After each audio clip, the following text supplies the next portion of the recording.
C'est Rien la ville du vice, un roman policier Ava Gold, livre 6, écrit par Blake Pierce, lu par Caroline. Chapitre 1.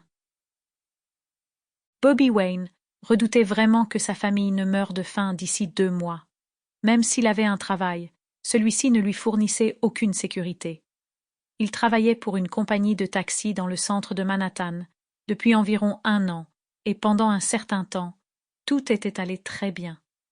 Les automobiles semblaient désormais faire partie intégrante de la vie, et l'hésitation à s'y fier disparaissait rapidement. Les gens avaient alors été généreux dans leurs pourboires, et ses excellentes performances au volant avaient même incité ses supérieurs à augmenter un peu son salaire. Mais ensuite la bourse s'était effondrée. Il y avait eu des rumeurs à ce sujet pendant un certain temps, mais lorsque cela s'était produit, c'était presque comme si les choses avaient changé du jour au lendemain. Beaucoup de gens n'avaient plus les moyens financiers de s'offrir les services d'un taxi, et ceux qui le faisaient n'étaient définitivement plus aussi généreux dans leurs pourboires.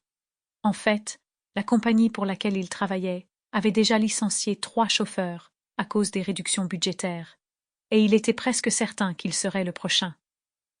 Il n'avait eu que 9 courses ces 2 derniers jours, alors qu'il en avait en moyenne 25 auparavant. Bobby savait que s'il perdait son emploi, les économies qu'il avait accumulées leur permettraient de tenir quelques semaines. Mais si les choses ne s'amélioraient pas rapidement, il allait devoir commencer à envisager l'avenir de sa famille d'une manière totalement différente. Il savait déjà que des gens mouraient de faim dans les rues, la plupart étaient des immigrés, mais pour lui, une personne était une personne, et l'idée que sa famille en fasse bientôt partie lui brisait le cœur. Il avait 3 enfants et une sainte femme.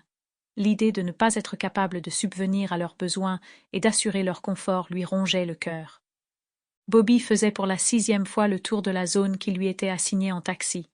Il terminait son service en sillonnant les rues assombries par la nuit.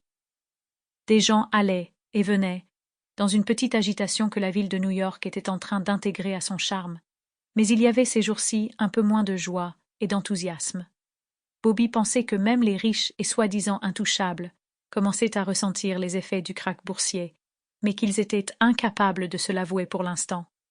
Mais lorsqu'ils devraient y faire face dans quelques semaines ou mois, cette ville pourrait sembler très différente. La triste vérité, c'est que le désespoir commençait à imprégner beaucoup de gens.